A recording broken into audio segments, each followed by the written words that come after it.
Un contrôle plus strict, une législation plus contraignante peuvent réduire considérablement le blanchiment d'argent, car ce n'est un secret pour personne que ce secteur est la plus grande illustration de l'existence d'une économie criminelle dans notre pays. L'argent de la corruption, des détournements de deniers publics et celui des activités illicites est généralement investi dans l'immobilier en dehors de toute procédure de contrôle. En plus de la manne financière qui sort frauduleusement de nos frontières pour les opérations d'achat de biens immobiliers et de services divers, dans les pays voisins et encore plus loin.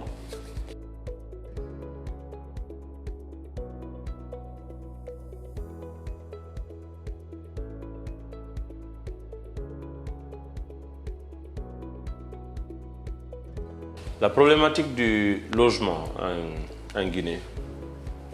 Il est évident que dans le domaine de l'habitat, à l'instar de plusieurs autres secteurs qui impactent directement la vie de nos concitoyens, l'absence d'une politique incitative vertueuse de l'État réduit considérablement les chances que le revenu salarial d'un travailleur puisse lui permettre d'acquérir un logement durant sa carrière professionnelle.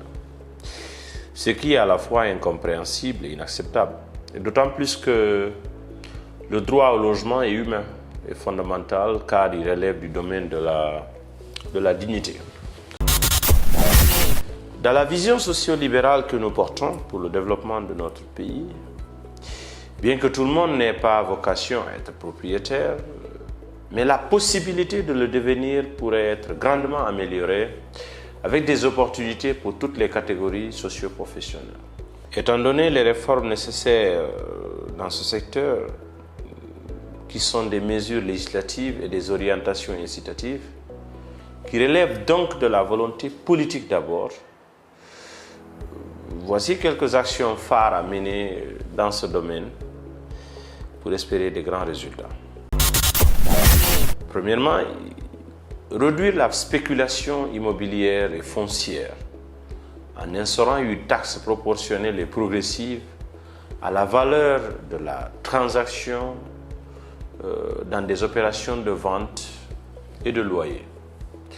Cette taxe servira au financement de la viabilisation des nouvelles zones d'habitation et des participations de l'État dans les investissements immobiliers, donc des investissements publics.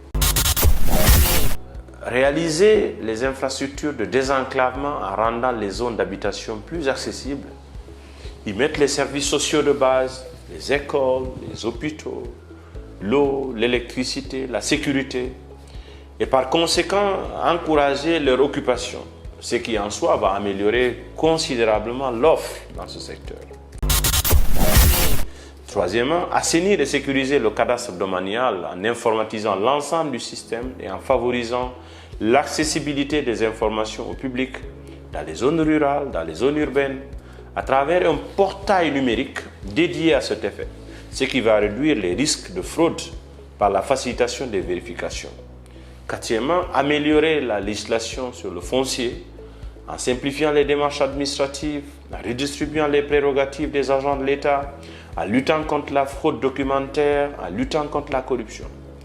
Cinquièmement, déconcentrer les zones d'activité, l'administration, les commerces, l'industrie, le loisir, pour rendre les déplacements multidirectionnels dans les grandes villes. Ainsi, cela va revaloriser toutes les portions du territoire national. Sixièmement, créer un fonds public spécial, mais à durée déterminée, pour garantir certains prêts immobiliers et encourager l'entrepreneuriat dans le secteur. La durée de vie immobilier,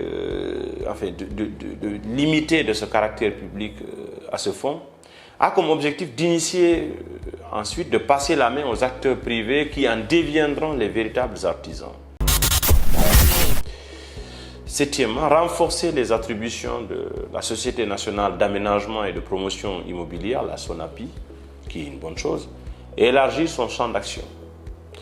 Alors, ces réformes permettront d'abord d'aboutir à un cadre de gouvernance de l'habitat et du foncier à même de ramener la confiance auprès des acteurs du secteur immobilier, c'est une condition indispensable dans la mobilisation et l'orientation des fonds publics vers ce secteur.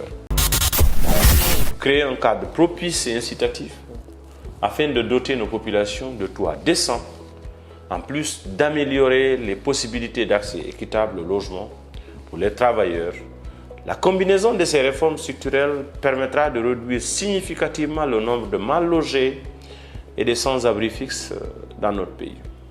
Le secteur de l'immobilier a un fort potentiel de croissance à travers les emplois et les effets induits qu'il génère. Il crée un effet d'entraînement sur les autres secteurs de l'économie en renforçant les opportunités dans le domaine du transport, dans le sens de l'augmentation de la demande qui est liée à la mobilité suscitée par la création de nouvelles zones d'habitation. Également dans le domaine fiscal, à travers les diverses taxes immobilières et celles appliquées aux revenus, à la consommation, des nouveaux emplois générés par d'éventuels investissements. Cela est également valable en termes de répercussions dans le domaine social, en ce sens qu'il favorise une meilleure redistribution de la richesse nationale. Un contrôle plus strict, une législation plus contraignante peuvent réduire considérablement le blanchiment d'argent, car ce n'est un secret pour personne que ce secteur est la plus grande illustration de l'existence d'une économie criminelle dans notre pays. L'argent de la corruption, des détournements de deniers publics et celui des activités illicites est généralement investi dans l'immobilier en dehors de toute procédure de contrôle. En plus de la manne financière qui sort frauduleusement de nos frontières pour les opérations d'achat de biens immobiliers et de services divers dans les pays voisins et encore plus loin. Bonne chance à la Guinée.